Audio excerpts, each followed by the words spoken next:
Amigas, amigos, ¿cómo están? Sean todos ustedes bienvenidos a Flaxo Dialoga con el Periodismo. Para nosotros siempre un gusto poder encontrarnos con ustedes y compartir ideas, diálogos sobre los debates más importantes sobre la comunicación y el periodismo, no solo en el contexto ecuatoriano, sino también en el contexto mundial.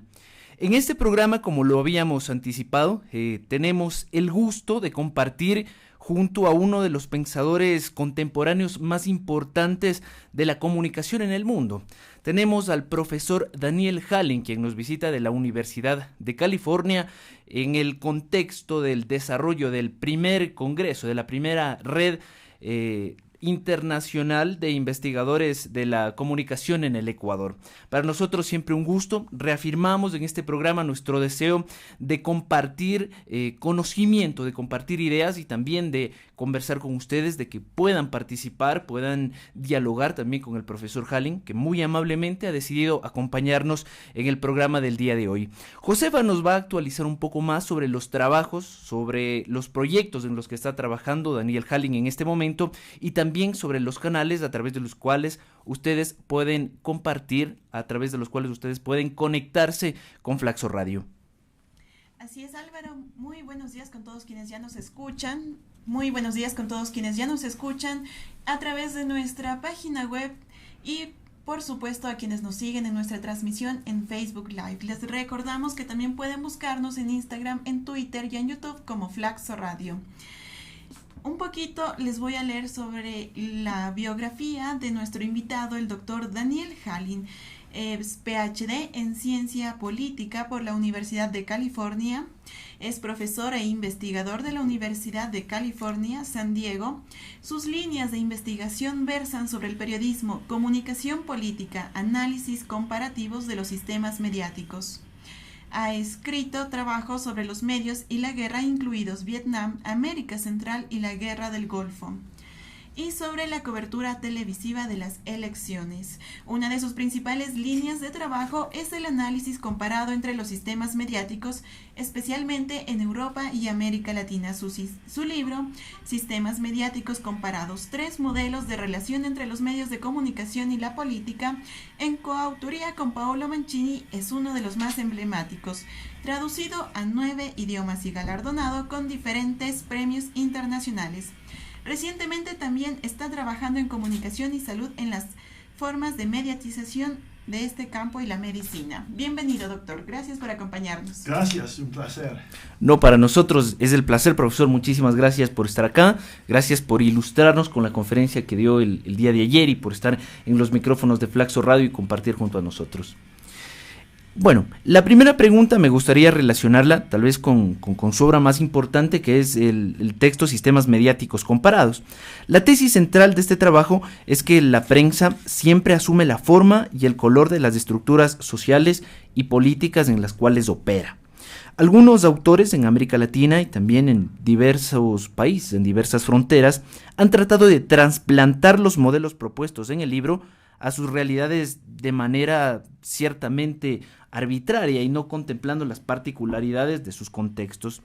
Profesor, en este sentido, ¿usted cree que es necesario dar cuenta de las estructuras de los sistemas mediáticos a partir de un estudio particularizado y pormenorizado de las condiciones en las que se desempeñan los medios, digamos, las condiciones de cada país para hablar de medios de comunicación? Sí, nuestro estudio en Comparing Media Systems fue un análisis muy concreto y histórico de 18 países de Europa y América del Norte, y tiene relevancia para otras regiones del mundo como punto de comparación para entender las diferencias entre otros sistemas y los de Europa y América del Norte, pero no tiene aplicación directa a otros. Para entender otros sistemas, tiene que hacer el tipo de investigación que hacemos Mancini y yo acerca de Europa y América del Norte, investigación histórica, investigación del sistema político y también investigación muy concreta del sistema mediático en cada país. Puedo añadir que en el caso de América Latina hay influencias importantes de Europa y América del Norte, evidentemente, en los sistemas de América Latina, influencia evidentemente de España, también de Francia en la historia de periodismo, yo creo, y evidentemente influencia de los Estados Unidos, especialmente en el carácter comercial de la televisión en América Latina. Es algo que América Latina comparte con Estados Unidos. Esos son semejanzas y influencias importantes, pero América Latina es diferente en muchas maneras también y es única. Doctor, en su trabajo permanentemente se hace referencia a las estrategias de diferenciación emprendidas por los medios de comunicación. Esto con la finalidad de distanciarse de grupos sociales y políticos organizados, como partidos, sindicatos e iglesias, y generar de esta forma una percepción pública de autonomía e independencia. Profesor, durante procesos políticos como huelgas, como manifestaciones y movilizaciones sociales, es posible observar que los medios no siempre se alejan, sino que se vinculan al sector que defienden sus intereses. ¿Cómo leer entonces la estrategia de diferenciación de los medios en contextos de protesta social? En nuestro libro hay un concepto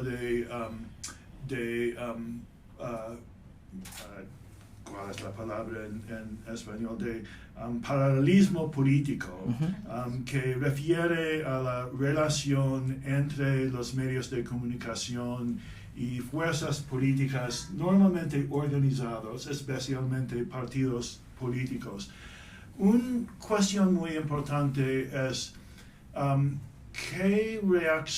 ¿cómo reaccionan los medios de comunicación cuando hay nuevas fuerzas sociales que participan en el espacio público, en el esfero público, que no son representados o no son ligados a los partidos establecidos? Y depende del contexto y depende también de la cultura de la política, pero es frecuente que nuevas fuerzas pueden entrar en la agenda mediática e influir a la agenda política. Por ejemplo, movimientos sociales como el movimiento de derechos civiles en Estados Unidos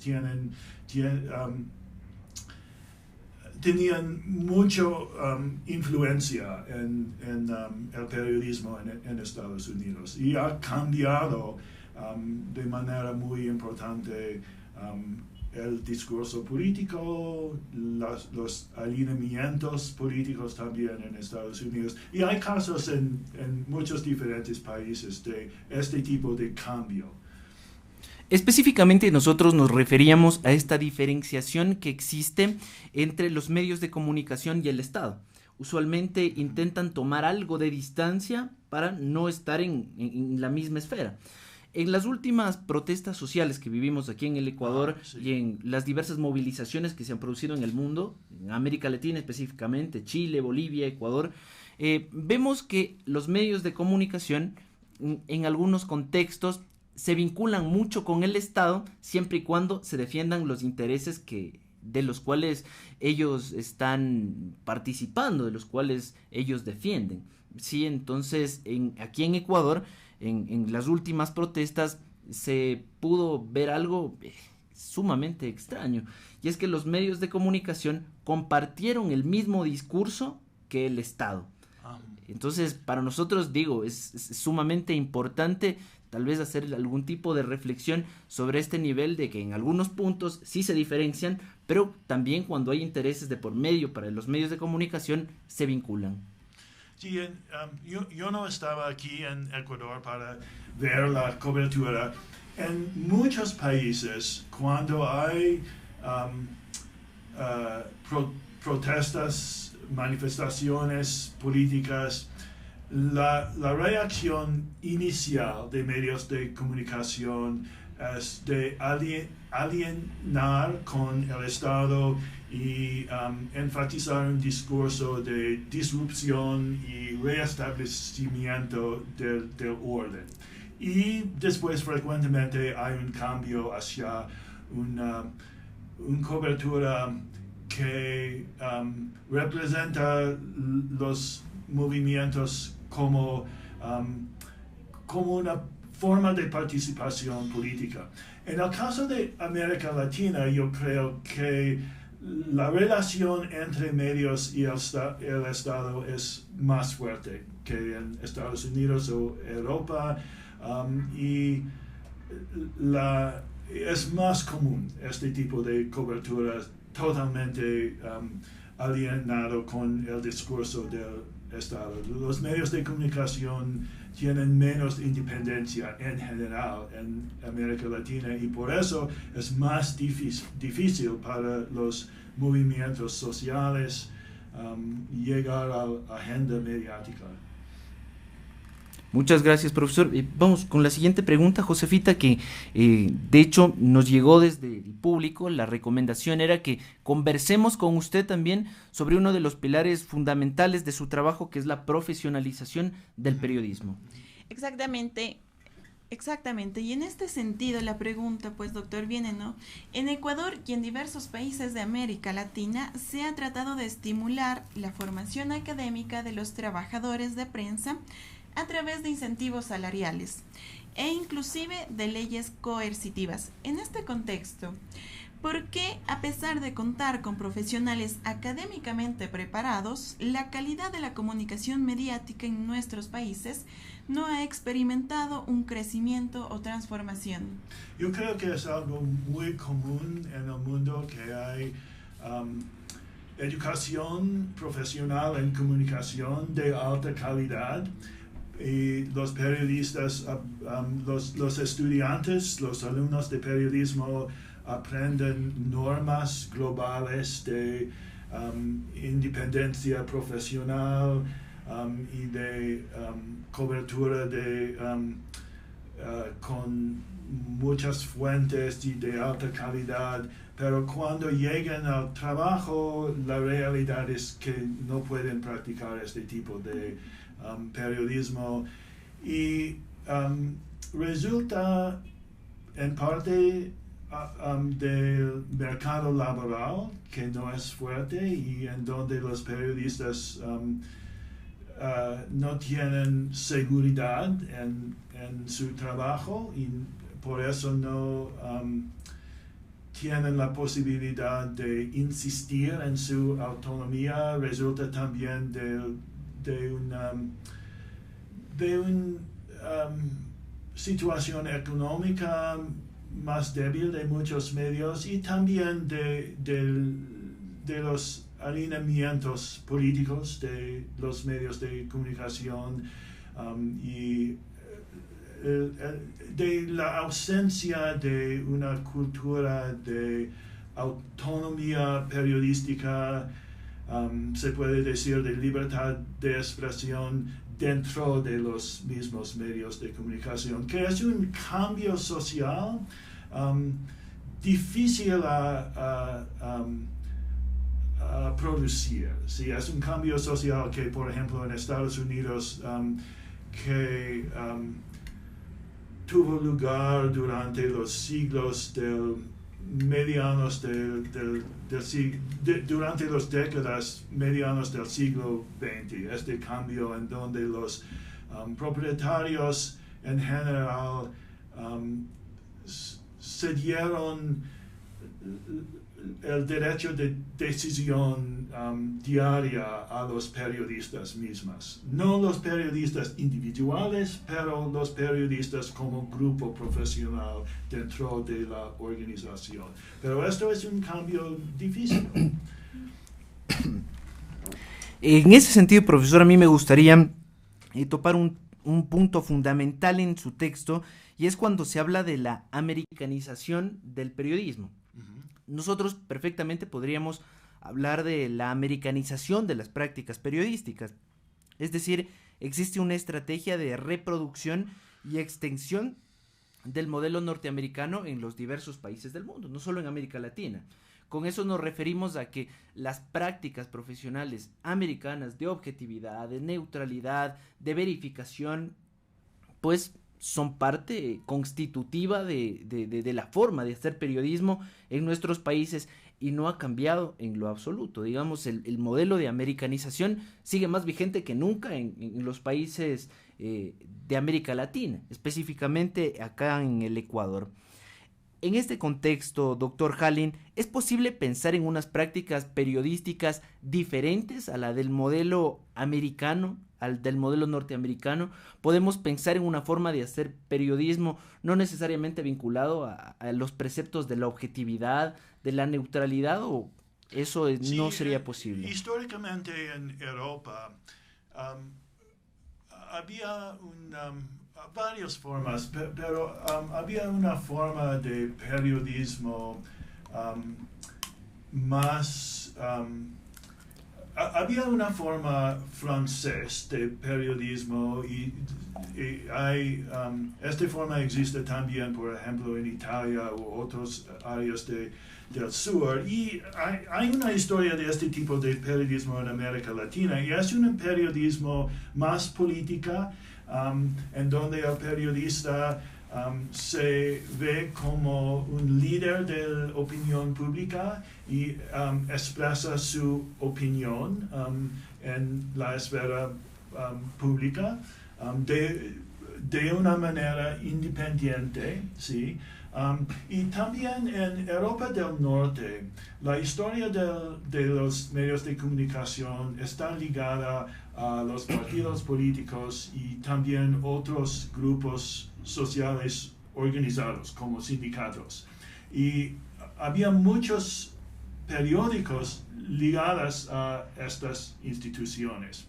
Y en este contexto se desarrolló un tipo de periodismo que fue profesionalizada de una manera muy fuerte, con, por ejemplo, autonomía fuerte de los periodistas, y también con una ideología de que los periodistas, aún en un periódico partidista, sirvan a sus leyentes y no a los líderes del partido. Este fue un tipo de periodismo muy profesionalizado, pero sin la centralidad de la norma de objetividad, con una idea de que cada medio va a presentar el mundo de un punto de vista, sí, con atención a la verificación de hechos, del contexto y todo esto, pero con un punto de vista. Esto fue el objetivo de un periódico, de expresar un punto de vista y de explicar el mundo desde un punto de vista. Sí, justamente en eso, el otro día cuando preparábamos la entrevista con Josefa, reflexionábamos de que esta forma de hacer periodismo que nos comenta el doctor Hallin fue muy visible en Italia.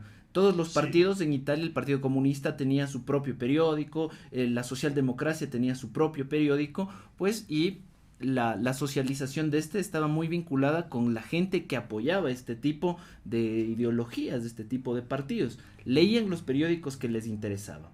Sin embargo, con el pasar del tiempo, vemos que eso es muy difícil hacerlo, y que más bien los medios apelan a una centralidad, a concentrar la mayor cantidad de públicos posibles para tener mayores beneficios económicos. Sí, sin embargo, en Italia los periódicos siguen siendo partidistas. No hay periódicos neutrales en Italia. Televisión es otra cosa, en parte dado a la En parte otra cosa. En televisión también en Italia hay ligas políticas. Y depende en parte del mercado de los medios de comunicación. En mercados muy centralizados es frecuente que hay catch-all medias, ¿sí? Medios que intentan llegar a la audiencia lo más grande posible.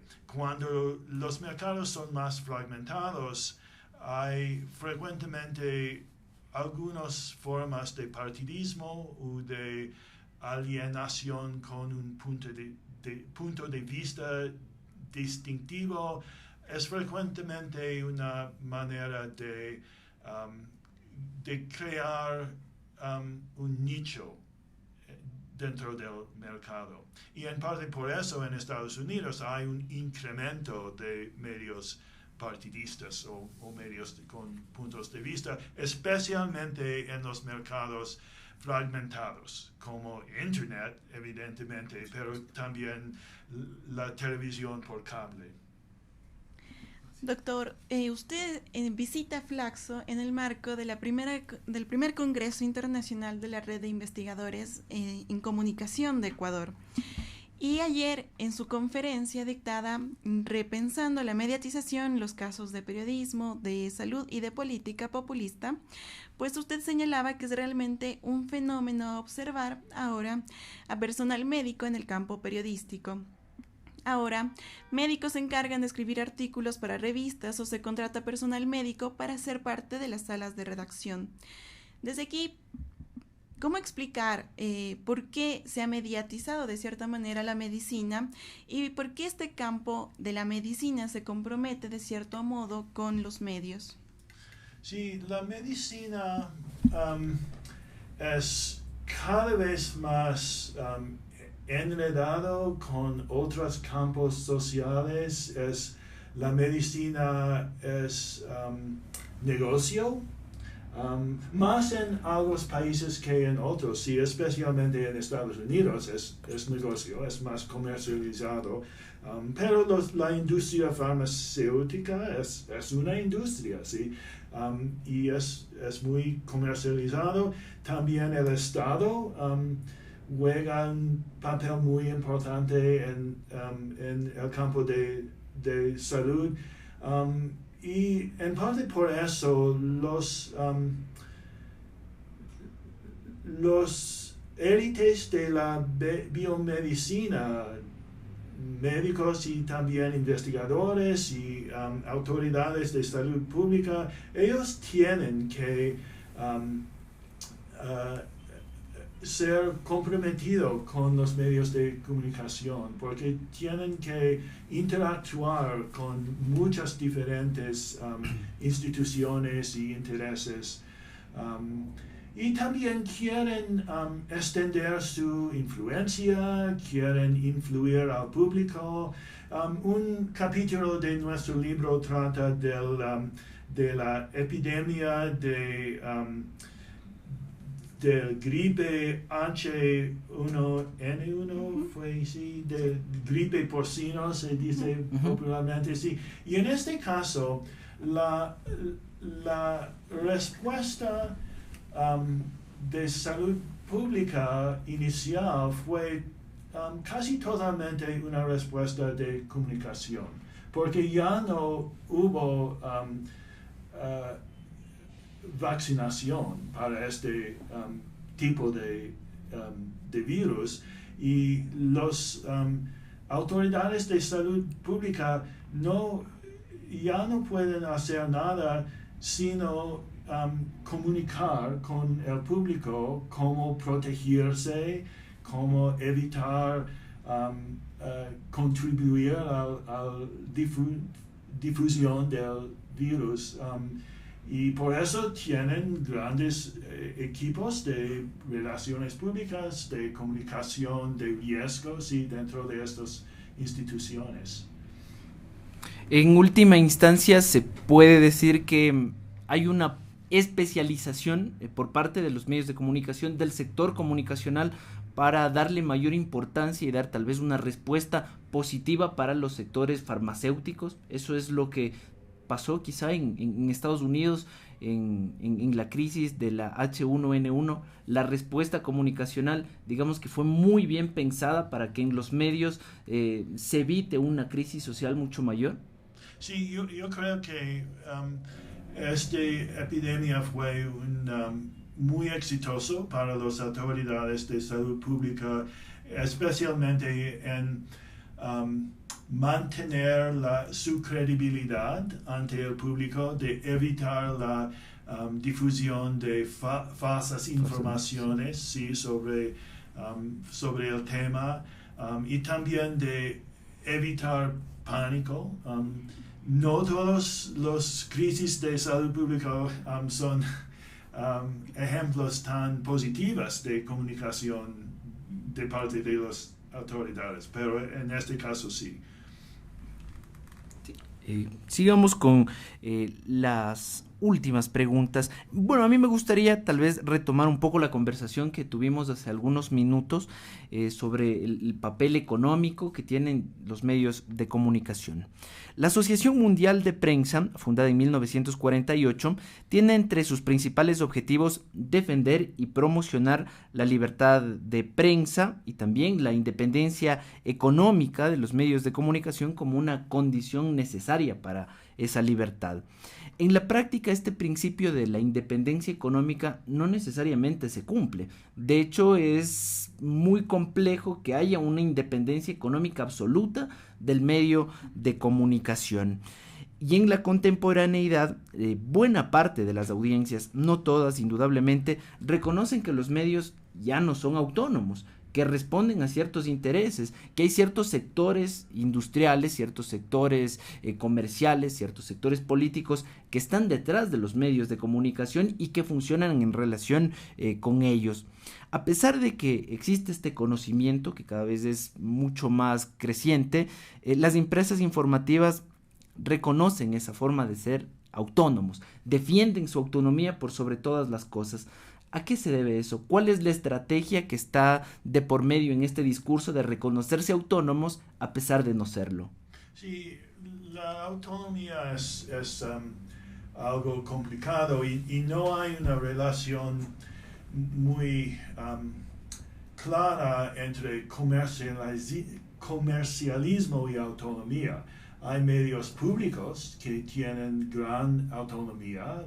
El BBC, por ejemplo, en el Reino Unido, y también frecuentemente los medios comerciales no tienen autonomía. O sea, frecuentemente es una cuestión de la autonomía del periodismo. Sí, es posible que los propietarios tienen autonomía ellos mismos, pero que los periodistas dentro de la organización no tienen autonomía, porque ellos tienen que aceptar las ligas políticas de los propietarios de los medios de comunicación.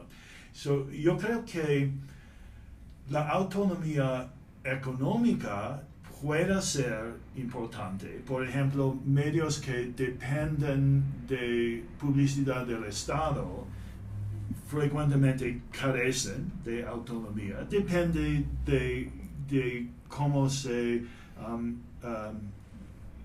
decide de la alocación de publicidad estatal. Pero aun si los medios son independientes económicamente, esto no implica necesariamente que son independiente periodística en el periodismo, sí, que la información que entrega a audiencia sea independiente. Sí, doctor. También tenemos otra inquietud y que siempre la realizamos aquí en el programa, y es justamente este cierto miedo que existe desde el periodismo hacia la academia e incluso en ciertos espacios académicos siempre se sataniza de alguna manera cierto trabajo periodístico.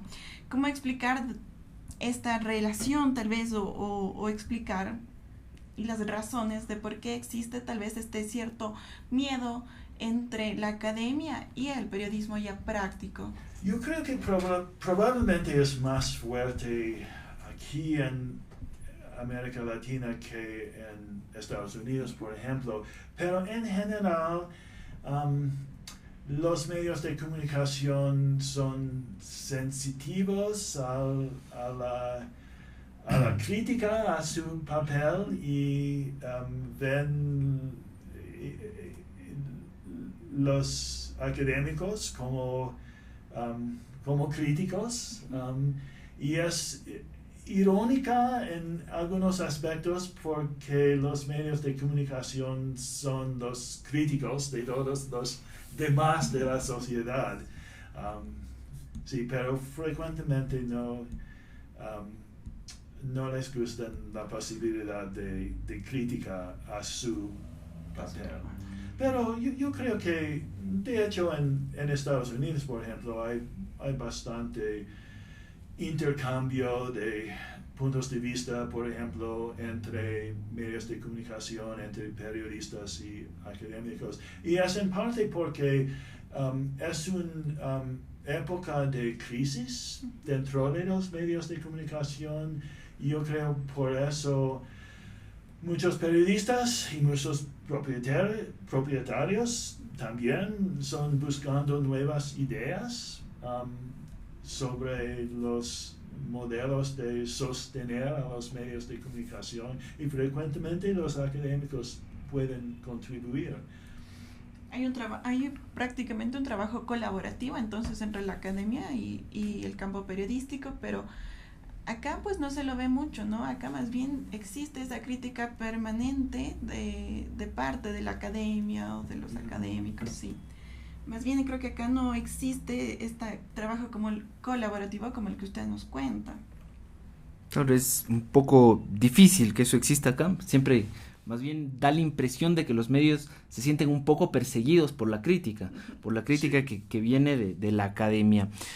Me gustaría retomar algo que mencionó el profesor Halling en esta intervención, y es sobre esta estrategia de renovarse, de cambiar ciertamente el modelo de hacer periodismo, de hacer comunicación, sobre todo en el mundo anglosajón y también en el mundo europeo. Se observan nuevas fuentes, usualmente ya no son las mismas todo el tiempo en algunos medios norteamericanos, se extienden los formatos, ya no solo se transmite en digamos, los formatos clásicos, ¿no? de prensa, de radio y televisión, sino que ahora pueden extenderse los diálogos hacia las redes sociales. Si nosotros estamos conversando y esta intervención, esta entrevista fuese televisada, por el tiempo que hay en televisión, tal vez en 10, 15 minutos tendríamos que resolverlo todo. Pero ahora hay la posibilidad, he visto en algunos medios, que las entrevistas se extienden. Es decir, se está rompiendo un poco el formato de hacer periodismo, este formato de inmediatez, de volatilidad, de sacar la información en ese momento y de que el entrevistado diga todo lo que el periodista quisiera saber en menos de 2 o 3 minutos. Sí, en Estados Unidos yo creo que una forma muy exitosa y es interesante es el podcast. Y los podcasts son muy popular para los jóvenes, ¿sí? Y es interesante porque es una forma, frecuentemente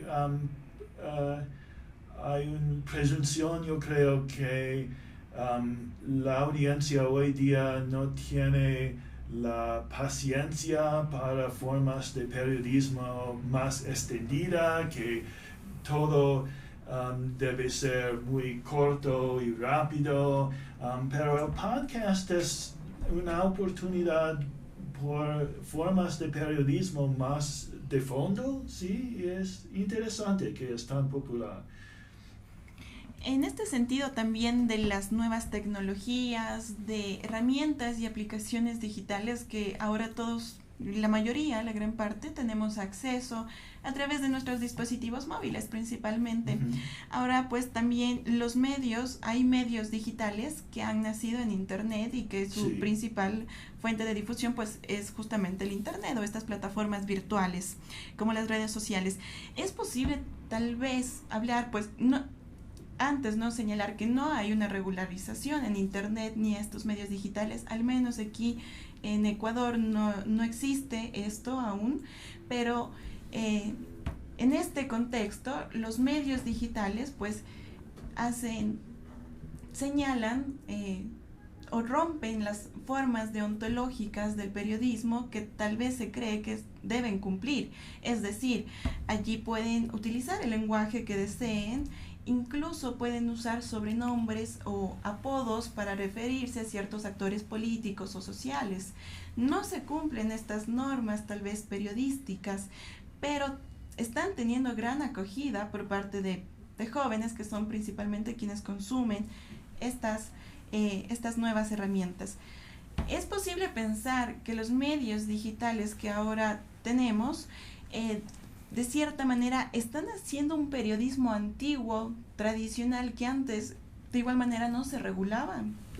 Sí, yo creo que en América Latina, especialmente, muchos de los medios más interesantes hoy día son medios digitales, medios frecuentemente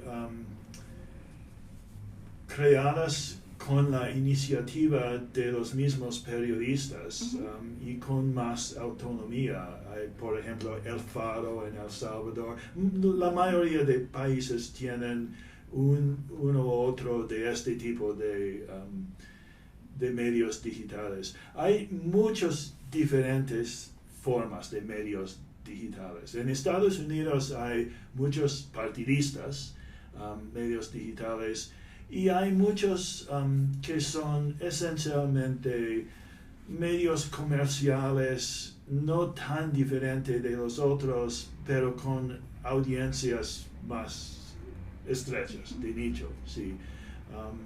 Pero en otros casos hay medios digitales activistas, por ejemplo, hay muchas diferentes formas. Yo creo que especialmente en países en donde los medios establecidos carecen de autonomía y frecuentemente carecen de recursos también. En este caso, los medios digitales frecuentemente tienen más importancia, especialmente como fuente de periodismo serio.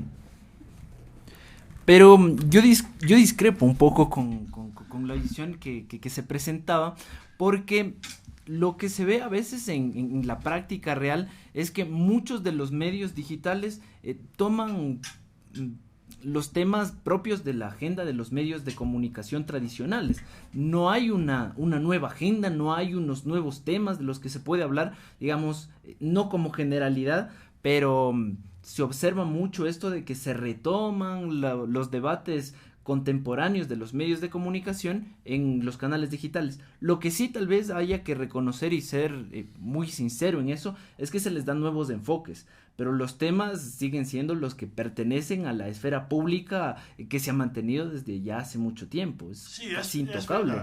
Es verdad, en general es verdad. Hay excepciones, yo creo, en algunos países, especialmente durante periodos de crisis. Y hay estos medios pequeños que son especialmente, yo creo, importante para periodismo de investigación, ¿sí? Pero sus audiencias son pequeños. Ellos no necesariamente tienen gran influencia en la agenda política. A todos quienes nos escuchan a través de nuestra transmisión en Facebook, les recordamos que pueden comentarnos o también pueden seguirnos en nuestras redes sociales. Estamos en Instagram, en Twitter y en YouTube. Les recordamos también que esta entrevista posteriormente la subiremos a nuestro canal de YouTube y también a nuestra página web, el podcast y toda la información relacionada. Sí, nos llegó una pregunta de nuestros amigos que muy gentilmente nos escuchan a través de nuestros canales digitales y es una pregunta que creo que está muy vinculada con la docencia. Ellos nos dicen, ¿por qué es importante seguir investigando? ¿Por qué es importante estudiar comunicación? ¿Tiene algún sentido estudiar periodismo en una época en la que los periodistas casi que ya se han quedado sin oportunidades laborales, donde los salarios cada vez se precarizan más? ¿Por qué es importante hacer esto, doctor? Yo creo que siempre hay trabajo por periodistas y trabajadoras de información. La época de la red, en la época de la red hay mucha demanda para información y hay trabajo, aunque frecuentemente las condiciones no son ideales y tenemos que luchar para condiciones mejores. Y también yo creo que el periodismo ya tiene influencia, tiene importancia social y por eso también yo creo que es una profesión que vale la pena. Agradecemos al profesor Daniel Hallin por acompañarnos en Flaxo Dialoga con el Periodismo, por supuesto en este marco del primer Congreso Internacional de la Red de Investigadores en Comunicación de Ecuador. Agradecer a Álvaro Terán, agradecerle también a Marianela Paredes, quien nos acompañó en los controles.